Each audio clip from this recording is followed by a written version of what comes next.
Hey everybody, welcome to Did You Hear About This? I'm Bill. I'm Scott. Oy vey, what do you want to talk about today? Ooh, lots of news. Yeah, lots of news. You said over tons of things. Yeah, I read a lot last week. I did. It's like you're on vacation. I am on vacation. I am on the precipice of 10 days off of work. That's amazing. You were talking to a man that does not give a shit. Well, I poured you a heavy whiskey for that reason. I did notice that. Thank you. Yeah, lots of stuff happened since we recorded last. I watched the Pee Wee doc. Yeah, you finally saw that. I did. I watched it on Friday, I think it was. What'd you think? It was great. Yeah, it was great. The only thing I would say, and I didn't like this part of it, like Paul Reubens was, if I was that interviewer, I would be pissed off at Paul Reubens. He seemed very difficult to talk to. There was a lot of times where I thought, oh, he's being shticky. He just seemed assy. As it went on, it didn't seem shticky anymore. It seemed assy. At first I was like, oh, this is funny. And then it was just like, oh, this guy's like getting pissed. He's like, come back to me. Yeah. Come back to me. Yeah, I heard that. And I was like, oh man, he's being like a dick to this guy. A little bit. He had a snarky attitude, Paul Reubens. But it seemed like it was his idea that he wanted to do this. Yeah, I'm blanking. It's been a couple weeks, but the ending, I mean, spoilers if you haven't seen it. Let's talk about that ending. Because you even texted me, you're like, what was the shocking ending? Yeah, you said there was a bit of a surprise at the end, and I was waiting for a surprise, and I was like, was that what you were talking about? Yeah. But yeah, he just ghosted the guy. Just vanished. He stopped returning phone calls to the documentarian. Now, the documentarian and the whole crew had no idea he was struggling with end-life cancer. Right. So he didn't tell anybody about that. And he just stopped answering phone calls. And then the day before he died, he sent in a voicemail with like his final thoughts on the whole thing and just basically like, well, that's that. Well, at least it was something. It's true. Yeah. Where would they have gone with it? The director was stuck. And you could tell some of the interviews that they did after the fact. It's true. So the director was probably like, well, until Paul finally gets back to us, we might as well start interviewing some other people. That's how I think they put the thing together. Yeah. And why it probably took so long to come out, because he's been dead for, 2 years now? Yeah, 2 years. Almost 2 years exactly. He died in, I think, April 2023. But there was one other thing about the documentary that it just, aside from the feeling of me being like annoyed with Paul Reubens and feeling apathetic for the documentarian, there was one scene in there I was just like, man, this guy's a dickhead. And it was the scene where Phil Hartman's talking to fucking Howard Stern. Like, the dude was just starting shit. He was putting words in Phil's mouth. Stern was. Yeah, totally. That's Stern. Bugged the shit out of me. And I was like, man, why did I like this guy? That's fucked up that you say that. I thought the same thing. I was watching, and I'm a Stern listener still. Yeah. But it's a different Stern now. I've said it a couple of times on the show. But yeah, I was listening going, why did I ever like this guy? What a dick. We didn't need to know those questions that Stern was asking. No, he was clickbait before it was clickbait. He wanted Phil Hartman to agree with what he was saying so that he can be like, oh shit, there's a rift between Paul Reubens and Phil Hartman. Yeah, just pushing out their dirty... He was clickbait before there was clickbait. Just pushing out their dirty laundry. Exactly. Unreal. For his own fucking gain. And I was like, what a dirtbag. And we used to love Stern. I know. That's the dude we loved. Looking back, I was like, you know what? There was a time for it, I guess. But yeah. I think all that shit back then led to some of the trash we have now. Oh, for sure. He's the first reality TV. He's not even reality TV. The first reality star. Yeah. You know, he's the first podcaster. He's the first person to get up there unfiltered and just say whatever the fuck he wants. But he was doing it at a time where we were a lot uglier. He was the first troll. Yeah, there were a lot of... We were mean to each other back then. Yeah. And everyone took that meanness as entertainment. You know what? Sam Kinison was a dickhead in his interview on this, too. They had a news clip of Sam Kinison saying that he should be killed because he worked with kids and he really doubled down on the whole porn movie thing. I was like, man, fuck you, Sam Kinison.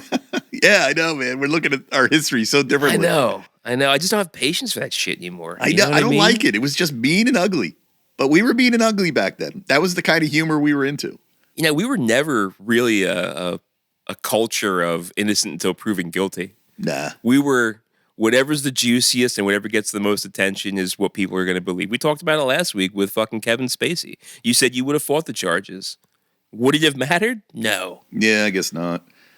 I mean, compared to now, where you turn on the news and there's 9 million scandalous stories. Like, we're oversaturated with all kinds of stories. So back then, we didn't have the oversaturation we have. So when a story's hot, like OJ or the Menendez brothers or something, and Stern picks it up and all the news outlets pick it up, like, that's the story at the time. Sure. And it's just so different now. Yeah. Like, would anybody care now if Paul Reubens got caught masturbating in a movie theater? Nobody would care. No, I mean, I just said to you, like, I'm not even watching this Diddy thing, and that was the biggest story 4 weeks ago, 5 weeks ago, and now it's just not even as juicy as what I want. Now we're talking about fucking Trump and Elon fighting. I know. It's just the next news cycle. It just constantly goes, and you have to wait for the next scandal or the next headline to come out to draw attention away. But it doesn't take weeks. It takes minutes. Minutes. Yeah, it's true. It's true. I do like watching Elon and Trump fight. That was inevitable. Yeah, right. Two egomaniacs. Yeah. Who thought they couldn't get along? Didn't we learn this from rock bands? You know, super groups. When they all break up, they break up because their egos are just too big for each other. Yeah, that Stern clip though, man, that just really made me feel a certain way. I was like, man, I know. You bastard. I know. It was ugly. It was ugly. You watching anything good? I'm still watching the Gemstones. Yeah. I love Baby Billy's Bible Bonkers. This is Baby Billy's Bible Bonkers. If there's anything Walton Goggins can't do, I mean, I don't know what it is. I saw the scene you were talking about. Finally, I caught up. The jet ski? The jet ski, the nude jet ski. The water skiing, I guess it is. Yeah. Oh, my God. Just full dong. I'm like, is this CGI? Like, I'm studying way too hard to see if it's actually nudity from Walton Goggins or if they CGI'd that. Yeah. I don't know, because that show is full of male nudity. Full of it. Have you heard of the new Netflix movie Mountainhead? No. It has in Steve Carell, Jason Schwartzman, and two other guys who I was less familiar with. Yeah, it's written by the people that did Succession on HBO. Okay. And it's about, like, all four of these guys, Steve Carell being the oldest of them, they're billionaires. Except for Schwartzman, they call him Soup Kitchen because he's the poorest of them. He only has $539 million. So they're like these elite assholes, and like they meet at this mountain cabin for poker night, and the one guy just created, it's a satire, really just making fun of like Musk and, you know, Gates and all these people that are like secretly running the world. And it was a dark comedy for sure. And it just shows how like socially inept these people really are. And what's this show? It was a movie called Mountainhead. Mountainhead? Mountainhead? Yeah, it was called Mountainhead. Sounds like a porno. No, I've never heard of that. Like I always say, there's so much shit streaming. It's impossible to keep up. Yeah, it just came out, I think this past week. It was like in the top 10 things this week on Netflix, so I checked that out. Okay. Sometimes that list is suspect. I agree. It's like all of a sudden Billy Madison is like the 8th most watched thing on Netflix. No way. Good segue. Did you see the trailer for Happy Gilmore 2? No. Yeah, it's out. It actually makes me want to watch it. So this is the second trailer. Yeah. This one seems funny. There's funny parts of it. Really? Because the first one didn't work. The first one I didn't care about. This one I'm like, yeah, I get this. Okay. I'll check that out. Yeah. I'll do it right now. Everybody please hold. Yeah, I'll watch it after this, after we record. I want that to work. I've always been an Adam Sandler fan, as stupid as it is. Yeah. But I've gotten burned out on him. So I'm hoping this works. Yeah, I hope so too. Uncut Gems, is that what that was called he was in? Like, that was great, but that's the last Adam Sandler thing I've seen that I liked, and that wasn't even a comedy. It's funny you bring this up. Uncut Gems, you get like that anxious feeling of just like uneasiness because it's like dark shit going on and somebody's just on screen fucking up their life a lot. Yeah. That's how I felt watching Mountainhead. Okay. All right, I get that. Yeah. Because the whole time I'm watching Uncut Gems, I'm like, man, the pressure on this guy, the self-induced, I felt that way when I watched Eastbound and Down too. Oh, I didn't see that. Oh, Eastbound and Down was good. I'm a baseball fan, but you don't even have to be a baseball fan to watch Eastbound and Down. It's just a sports guy doing stupid things to ruin their life. Oh, really? Oh, it's great. Danny McBride's awesome in Gemstones. So for me, he's always been hit or miss. I don't love everything he's done. Sometimes he annoys me, but he's perfect. He annoyed me in Pineapple Express, but that was because he was playing off of Seth Rogen and I want to say Franco. Franco. I was going to say Falco. I knew that wasn't right. Falco. Ooh, rock me on the days.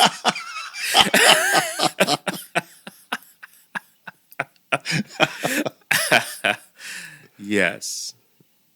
Franco. That's who it was. So You don't hear from that guy anymore. Ever. you kind of got Me Too'd, right? He did. I like that he was best friends with Seth Rogen for a long time. They cut it off. And Seth Rogen said, I don't want to be, associated with you anymore after the Me Too allegations.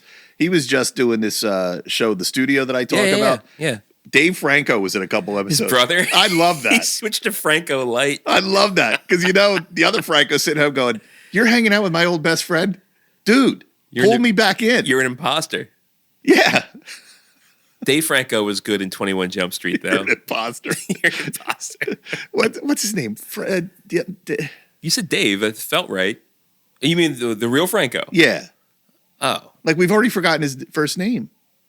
Brian Franco. No, it's not Brian. Greg? No. What the fuck is his name? Kenny? I'm not going to pull this one out. Dave Franco. Is it Dave Franco? We just said Dave. It felt so right.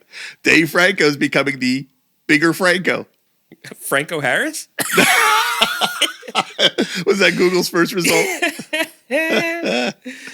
Let's see if I can figure it out. Or, Franco-Prussian War? Let's see if I can guess it before Google gets it. Oh, what is it? Shemp Franco. You got it. Damn it. James Franco. James Franco. Good old Jimmy Frank. We forgot you, Jimmy Frank. You're forgotten already. Well, you shouldn't be a professor and do dirty things with students. Unless you're a porn actor. Apparently that's a big thing. Oh, really? I don't know. I don't know. I heard that milkmen coming to the front door is still a popular trend in porn. What about ordering pizza and not having cash to cover? Right. Ding dong.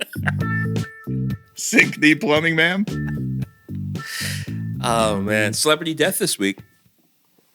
Is it a celebrity? In my world, it is. In our world, yeah. She was, but is she still? Like, she got no press. I know. I got the story the day it happened. I sent it to you. And I can't even remember her name. It's Loretta Swit. Loretta Swift. I wanted to say Loretta Lynn, and I knew that wasn't right. Loretta Swift, Hot Lips Houlihan from MASH. I saw you digging in your phone. I'm like, you forgot the name. I absolutely forgot the name. Well, I almost said Sally Kirkland or Kirkman. I mixed those two up. It was Loretta Franco. No, Loretta Swift. Hot Lips Houlihan from MASH, like I said. Again, we can call my dad right now. I guarantee you he's watching MASH. He's probably sobbing right now. He knows. I did see. Mourning. Here's why I think she's a celebrity. The front page of my Chromecast, MASH 4077 tribute to Loretta Swift in memoriam. What is that from? MASH 4077. That was the name of their hospital camp in Korea. So it was your top news item. That's an algorithm that's made for you, though. Not a top news. This was when you turn on Chromecast below all your channels. Oh, you use Roku. Yeah. Yeah, I don't know what you're talking about. There's like a main thing, and it goes through some things, but a main page, and it goes through specials, shows, new things that were added to different streamers that you have. Mm-hmm.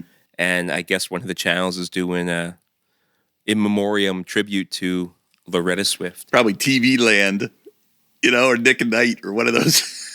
It probably is. Yeah. Yeah. No, you're absolutely right. While big in my household growing up, I don't feel the absence that I feel from George Wendt.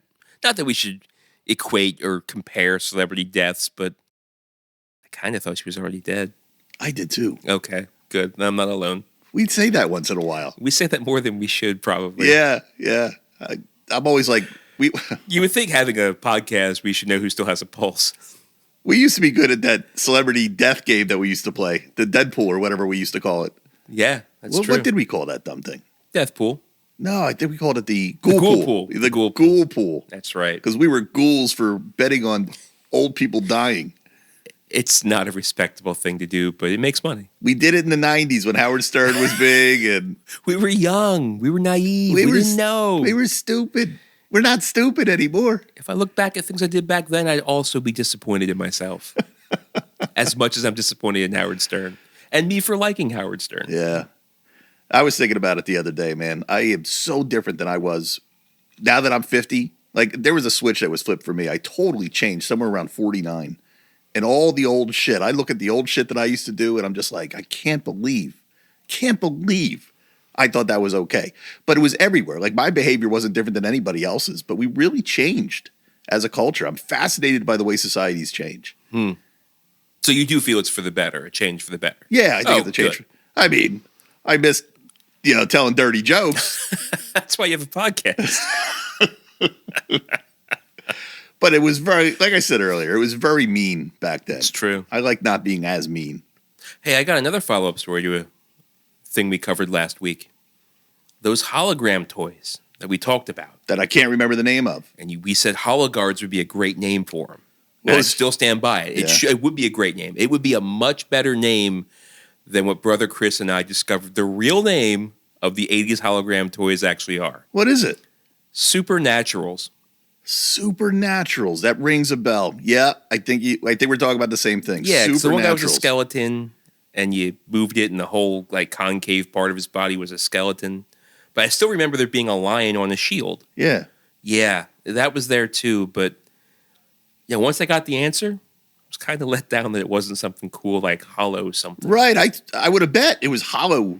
Yeah, I think you said they leaned into the Hollow thing, and I was like, well, we find out. Yeah. It's not Hollow guards. Supernaturals. Supernaturals. All right. Yeah. Brother Chris called me saying that, holy shit, you unlocked a memory when you said those hologram toys, but he didn't know the name either. So we looked it up together. Well done, guys. Yes. We needed to know. And now I'm disappointed that I do. I feel like I would have been better off not knowing. Yeah, Supernaturals. You guys are totally right. That's what it was. Yeah. What a shitty name for a toy. They didn't workshop that at all. No, they just threw that on the market fast. This guy's a skeleton. Supernatural. All right, moving on. This is our He-Man killer. This thing's not human. Inhumanoid. Okay, moving on. Moving on. Well, sometimes I go down these rabbit holes and I watch like fan-made documentaries on the old toys. Remember there was the Toys That Made Us show on Netflix? Oh, yeah, I love that. There's other shows like that on YouTube. Sure. There's one called like Secret Galaxy I watched a lot. Yeah, that's a good example of one. Yeah. And sometimes you hear them basically explain how these toys came out, and it's just a bunch of executives. I love the business side of it. Yeah. Yeah, they have no creativity. No creativity at all. Well, he's a man. He's strong. He-Man? He-Man? Great. All right. Right a whole backstory. How about his buddy here? Now, his buddy is his first man-at-arms. Man-at-arms? Oh. Done. Now, the other guy here, he's orange. Real beastly. Beastman? Beastman. We need this little dork flying around. You say Orko? Orko. What would you like, Orko or Orc or Orko? Great. Ship it. Come on, we got lunch in 5 minutes, now, guys. This lady, she's bad. She's yellow. You can see she's bad, right? I'm thinking Lynn, but she's not good. Evil Lynn? Evil Lynn. Great. This Next. is awesome. Now, now here's the main bad guy. He-Man's bad guy. He's a skeleton or... You say Skeletor? Yup. Next. This is easy.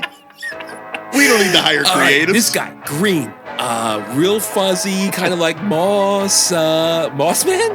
Boom! Now we got one here. You can twist his face, and the head turns around, and he got a couple different faces. It's pretty many faces. Many faces? Many faces. Done. Boom! I think Mecha-Neck, though, that was a good one. That one needed some creativity. Yes. Whoever came up with that needed a raise. He's a neck, but it's kind of mechanical. Mecha-Neck. Let's have a guy with a giant fist. He's got a huge fist. What a fist A, fist Fisto? Fisto. This one here, oh God, this one stinks. It smells like a skunk. Did you say skunkor? Can you imagine the names they passed on? It's shitty smelling guy. We got Funko here. No, Funko don't work. That won't come out for another 40 years. I want to hear the ones the least creative executive in the room came up with. What about like green guy? Green guy? Yeah, I mean he's green, right? I'm gonna call this guy Codpiece. Joe, what are you doing in this meeting? We're not letting you in anymore. I'm just here to crunch numbers. You called me in. You told me to put on my creative thinking cap. It was in my Outlook. It was in my Outlook. Yeah, things were easier back in the day, it seems. I hate that when I wake up and I'm having a great morning and I go and I look at my Outlook and it's full of meetings and I'm like, my Outlook. Oh, man. What else is in the news? Well, let me see what you sent over because you sent a ton of things. One of them being the Jaws documentary that's coming out. The trailer just dropped for a Jaws documentary. 50 years. Can you imagine? It's been 50 years ago that they came out with Jaws. I know. That doesn't make you feel old. Oof. I'm not even 50. I am exactly 50. So this thing happened with the year I was born. It scared everybody. The original blockbuster. Yeah. Yeah, I saw some of the trailer, and I almost said George Lucas. It's Steven Spielberg saying, I mean, this thing stressed us out. We were, every day was like a miracle if we got through that day. The shark would always break down. All the stories you always heard. So that's the thing watching this documentary. I'm like, did we need one? Like, there's a lot million. of it was already covered. Yeah, there's a million Jaws documentaries online. Yeah. So I don't know what's going to be different in this. Yeah, I've seen one before where they talked about this being one of the first movies, or if not the first movie, that was actually shot at sea. Yeah, there's always those continuity errors with movies where they catch them. Well, The Tide didn't make that any easier because 1 minute the wind's blowing this way, then it's blowing that way, then the marker's here, but now the marker's there and the tide's out. They didn't have a long period or a long time frame to actually shoot things and then do reshoots. They had to wait till the next day. They were actually doing dailies or editing dailies on a boat. One of the reels fell into the salt water. They had to ship it with salt water so it wouldn't deteriorate before it actually got to Hollywood. Really? That's funny. Yeah. I mean, no word whether they shipped it back with cocaine. I mean, it was wet. Probably wouldn't work. But this wasn't Popeye. No. But usually before that, nautical or movies at sea would take place on sound stages or in tanks because there you can control everything. It was done with miniatures and models. There's no way that movie would have been as magical as it was if they shot that in a tank. In a sound studio. No. It works better because it's out in the wild. It would also, and this is my opinion, it would not have been as impactful or as suspenseful if they did have the shark working the whole time. I mean, the idea of getting creative and having the camera actually be the point of view of the shark really just set the tone for that movie. That whole opening scene, so incredible. Yeah, every single time they showed the shark, even though we know now it was breaking down all the time and there was a lot of angles they couldn't use, the editing was so good in that movie that they were able to cut it right where the shark would ever look fake. Yeah. So for me, at all times, that shark looks real. Absolutely. I wonder how much scrap footage they have from that shark not working, or they, go too far and you see the zipper. Not that there was a zipper, but you see some kind of machine part. Yeah. Yeah. I don't remember seeing any bloopers on that shark. No, not in the final cut. Not at all. So I'm definitely going to watch this. I mean, like I said, I watch this movie every year. I'm heading to the shore this weekend. Maybe I'll watch it while I'm there. You watch that, I'll watch Jaws 4: The Revenge. Oh. That one's awful. Not Jaws 3D? Ooh, which one's worse? 3D, I think, is worse. That's pretty bad. I'm into bad movies. 3D is where you want to go. Although Michael Caine in 4. Yeah, that one stunk. Anything after, I would say anything after Jaws 1 was unnecessary. Right. Yeah, I didn't love Jaws 2, but it was more in line with Jaws 1. Correct. Yeah, 3. I forgot. 3 was like in SeaWorld. Yes. And in 4 was the wife is back and she's angry at the shark and the shark's angry at the family. And she's also in the Caribbean and the shark chased her from Cape Cod to the Caribbean? Yeah. The fuck? I remember Jaws ate a banana boat. Right? Yep. People on a banana boat. Yes. Yeah, that was stupid. The shark was chasing her to the Caribbean. Well, he ate a banana boat in part 1, too. Oh, really? Didn't he? Wasn't like this Caribbean banana boat. No. That was in part 4. Yeah. I just know when he ate Alex Kittner, he swam past the banana boat. Maybe that's what I'm thinking. I think we're talking about different kinds of banana boats. It's the long one where people sit on and gets towed behind a jet ski. We're talking about the same kind of banana boat. How many different kinds of banana boats are there? Well, I guess there's a big raft that filled with the day's harvest. Yeah. I'm looking at what else he sent me. Lilo and Stitch breaks Avengers Endgame record. This movie is huge. Much bigger than I expected it to be. Me too. We thought it was going to be who wants this? Apparently a lot of people, and we don't know shit. It's crazy how kids' movies can either flop harder than hell, Yeah. or be absolute blockbusters. There's no in between. Yeah. And they weren't necessarily entirely true to the animated original. They did make changes to the storyline. Some people had a problem with it. Some people said it was a great idea, and the director stands by it, and he's taking this thing to the bank, so fuck the naysayers. What's the naysaying? They were saying like the one alien was cut out of it, and that alien did a lot of cross-dressing in the animated one, so they think that's why he was cut. It was like, come on, people, it's Pride Month. It doesn't have to be that. I think they just cut the character out to cut down on runtime. Oh, I think they probably cut it to keep things safe. I do. You do? Yeah. Like even with, I just watched the Civil War, the Captain America not Civil War, what they call that thing? No, you watched the new Captain America, Brave New World. Brave New World, right. And they had a character who was Israeli, and she was supposed to have a much bigger role in the movie. She's a Black Widow.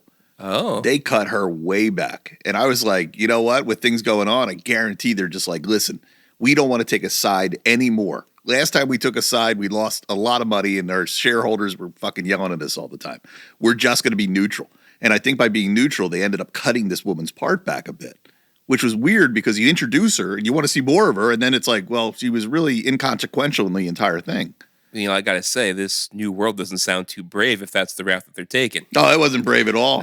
It was one of the worst movies I've ever seen. This sounds like Milquetoast New World. I even texted you. You I said like, this movie's fucking terrible. It's horrible. It's horrible. Like, how do you put so much money into something and have it come out so bad? And when I sat down that night, I thought, well, Bill says the Pee-wee documentary is really good and this other one's a piece of shit. Which one am I going to watch? Well, I haven't seen Brave New World yet. No, I love bad movies. The worse they are, the more I want to watch them. That's a weird thing. Because it's streaming, the spoiler gag notice is over, but everybody I talked to that saw Brave New World says it would have been a good movie if they didn't ruin the fact that Harrison Ford is the Red Hulk. If there was a payoff, but they keep acting like that nobody knows what's going on, but like we all know what's going on. It was in the preview. Yeah, I think they were afraid that there was no buzz. They're like, what do? We need to generate some buzz, show the Red Hulk. Yep. But we're showing our hand. Well, that was in the Super Bowl commercial. Yeah, we want to make some money. We want people to come. No surprises here. This thing's barely going to make us any money. And I don't think it did. No, I think it actually flopped for him. You just told me that, I was going to say the New Avengers, which I guess it is, but Thunderbolts Asterisk, you said that didn't make money.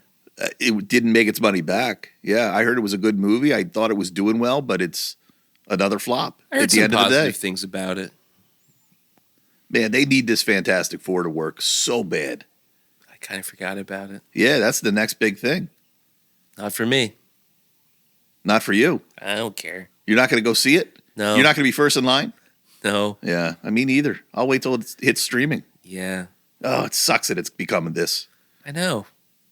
Flew too close to the sun, man. Yeah, they just... Feige thought he could do no wrong, and look where we're at. The ego on this man. Good God. Now we have Morton Downey Jr. as Dr. Doom. This fucking guy. Morton.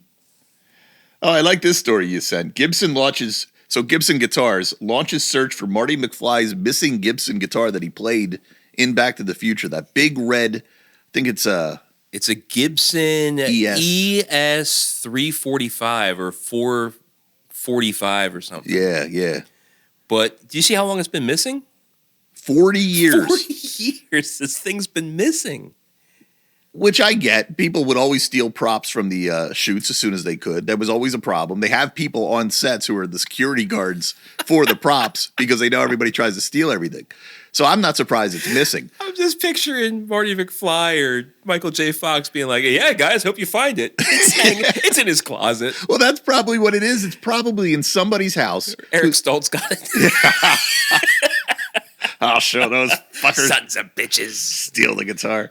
But it's probably in some guy's house who's just, he tells his kids like, hey, you know what? This was in Back to the Future. I got it from a movie set. And yeah, I'm not going to tell anybody. Yeah, it's in somebody's house. It's on somebody's wall. No, I just thought of it. It's in some back closet, like the end of Raiders of the Lost Ark, being some kind of Hard Rock Cafe catacomb someplace. Yeah, they have it. Probably. You're right. We already talked about how poorly miscatalogued that thing is or uncatalogued. Their collection, they really don't know what they have. Yeah, that's true.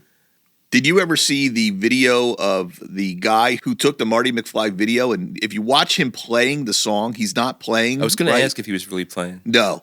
So what the guy did is he goes, I'm watching his fingers and I'm going to play what he actually played. What was it? Sounds like dog shit. That's a great video. It's great content, man. What a great idea. He did it again with the Ralph Macchio versus Steve Vai guitar battle at Crossroads. I don't know if you ever saw Crossroads. Yeah. But that one sounds even worse. Like Ralph Macchio just but it sounds like he's playing Paganini. Oh, damn. Oh, that's funny. I wish I thought of that. That would have got us views. Hell yeah. All right, what else do we have here? Looking at the stories, blah, blah, blah. Oh, here's one from Brother Tim. This one I liked. Haribo, am I saying it right? Gummy bears? Yes. Haribo? Yeah, it's a German company. Haribo gummies recalled after cannabis allegedly found in samples that left several people sick. You know what? I think Brother Tim's news feed's the same as ours because I read this story. You got that story? Yeah. Oh, that made me laugh so much. They're like, it made people sick. People were feeling dizzy from it. That's not sick. That's what it's supposed to do. In a related story, a teacher, I believe in Michigan, fired from the job for throwing a party, an end of school year party for his class, handed out the new liquor infused Mountain Dew soda cans. Oh, I don't know about that. Yeah, got kids drunk at school. Unreal. Yeah. What the fuck is going on in this world? No idea, man. I mean, they look branded just like Mountain Dew, but it's hard liquor. I heard Mountain Dew was created as a mixer for whiskey. Well, the original logo for Mountain Dew was a moonshiner with a still. It was like a hillbilly. And it was Mountain Dew. It was White Lightning. One day I'll try that. I don't have any Mountain Dew now, but I'm going to try mixing it. Say we got the moonshine. We just don't have the Mountain Dew. We got the alcohol, just not the mixers. It's a good problem to have, though. I mean, if you have to have one or the other, I think we chose right. Yeah, I got a wall full of alcohol and no mixers, so we just drink our whiskey with ice. Is it manly to drink whiskey with ice or without ice? I put in more ice than you gave me, so Yeah. I like it cold. Yeah, I used to like neat, but then I was like, after a while, I was like, neat goes by too fast. At least the ice will give you a couple extra sips after it dissolves. Fact. This is the blackened whiskey. What does that mean? So it's from Metallica. Oh, so you know what they do with this? Like, as they age it in barrels, they will put amplifiers at it. Yep. And you can go on the website and see exactly what playlist was played for your whiskey. Yep. So as you sit there and drink it, you can listen to the same listen to the same playlist that your whiskey listened to. This is batch 130. This feels like bullshit marketing. It is absolutely bullshit marketing. But I'm curious enough to get another bottle of blackened whiskey and just sample each one to see if I can taste the difference. I doubt it. They say that the sonic waves will make the tannins in the oak barrels affect the whiskey differently. Sounds like bullshit. Sounds like a lot of bullshit. So I like that story. Thank you, Brother Tim, for sending that one in. Do you think they got all the Haribo packs recalled, or do you think there's Nope. still no? I think they're still out there at drugstores and, grocery stores and just waiting for people to get, quote, sick. Do they say what kind they are? Is it bears? Are we talking like night crawlers? Are we talking Coke bottles? What do we got here? It did say, actually, but let me read I'm it. asking for a friend. Haribo's Happy Cola Fizz Gummies. So it have is the been Coke recalled. bottles. Is that what they are? Yeah. The Coke bottles? Well, it's not licensed by Coke, so you got to call it something stupid. Yeah. Was it Happy Cola Fizz bottles? Haribo's Happy Cola Fizz Gummies. That's terrible. They're going to make you happy. You know what? We found out what the He-Man guys are up to. They're naming Haribo candy. That is a shit name. Well, we talked about the 50-year anniversary of Jaws, and we're coming up on the 40-year anniversary of Back to the Future. How about the 40th anniversary of Goonies? Yeah, I guess everything in the 80s is 40 years from now. Well, you know something wild? What? The Astoria Police Department from Astoria, Oregon, is it? Yeah. They have a new special One-Eyed Willie patch on their uniforms for the 40th anniversary. Oh, yeah, you sent this over to me. That's great. What a cool idea. I thought that was fantastic. Way to embrace it. Class act Astoria. It has on One-Eyed Willie's pirate ship, and it says Astoria, protecting the Goondocks since 1985. I wonder if there is an area called the Goondocks. I wonder if they actually named the Goonies after the Goondocks. I don't know. There's no way. It seems, no, I don't think so. Yeah, me neither. I don't think so. And to bring this full circle with Pee-wee and that documentary and the Goonies here, I had the incredible experience of introducing my son, Chase, who you may have seen on the video channels and heard him give his opinions on the Minecraft movie here. He watched both Pee-wee's Big Adventure and the Goonies for the first time this past week. Wow, what do you think? He definitely liked the Goonies better. And he was like, why is this guy yelling when we were watching Pee-wee's Big Adventure? He was like, his bike's not going to be at the Alamo. And I was like, well, you got to watch to find out. He's like, well, that lady lied to him. She said the Alamo because she saw Al and Moe's moving service. I'm like, stranger things have happened. Yeah. And he's driving with the convict down the road, and he sees the bike right next to him, and he's too busy like laughing. And Yeah. He was like, turn your head. That drove him nuts. And then Francis, and he was like, what kind of bathtub is that? The pool? Yeah. How did he like the large Marge scene? Oh, yeah. I told him, I was like, well, if there's one scary part of this movie, this is going to be it. And he was like, looked at me like, no. He didn't care about that. He covers his face when it comes to like kissing scenes and stuff. Well, so do I. So do I, to be honest. So he did have more problems with that when Andy kissed Mikey in the Goonies. And then at the end when Bran kissed Andy in the Goonies. And he was confused about why Sloth looked that way. Yeah. She dropped him on his head. Do they say that? Yeah. They do? Yeah. At the end, when it's just Sloth and the Fratellis, and they're on the boat, and he comes down, he saves the kids, the Hey You Guys. Yeah. And she sings Hush Little Baby. Or no, she sings, oh my gosh. It is Hush Little Baby. Yeah, and she yeah. says, when the bow breaks, the cradle will fall. Breaks? He goes, fall! And she goes, Slothy baby, I only dropped you once. Maybe twice. Forgot all about that. Yeah. Remember that time we were getting your teeth fixed? We spent the money on Lawrence's toupee? I don't wear a hairpiece. Remember when, not Mouth, when Chunk, he's like confessing all his sins. Yeah. And then the worst thing I ever did, I went to the top, I mixed up this barf, and I went to the balcony, and I went, and then I poured it down, everybody started puking and getting sick. He's like, I like this kid. But he was awesome. He was awesome. Yeah, good times. Great to introduce a movie to your kid, you know? I'm glad he liked one of them. He did not like the other one, but Goonies definitely. I was like, it was back to back. I was like, which one did you like better? He picked Goonies. Yeah. I went through that with my kid. I showed him all the 80s movies. And by the end, he's like, I'm so sick of these fucking movies. Showed him Never-Ending Story, Back to the Future. I showed him Evil Dead as he got older. I was like, Evil Dead 2. I'm like, you got to see this one. I showed him Dawn of the Dead, and I was like, this is a really smart movie. And he's like, Dad, it's a fucking dumb zombie movie. He could not see the political subtext within that movie. Yeah, I mean, there's some things from our youth that were still good, but not all of it. Yeah, they're ours. Yes. They're ours. They impacted us growing up. They're just not the same for the kids growing up now. They just won't work the same way. No. And one day we too will look back on this and think, what the hell were we doing? Nope. Except when it comes to Howard Stern. I mean this show. Oh. I mean, we too will look back at this and think, what the hell are we doing? Are we retiring? No. I'm just saying, all things come full circle. I like it. And with this, I think that comes to the end of the show. I think you're right.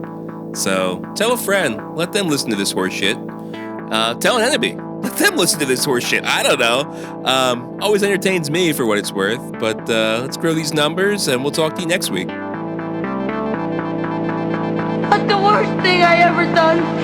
I picked up all this fake puke at home, and then I went to this movie theater, hid the puke in my jacket, climbed up to the balcony, and then I made a noise like this.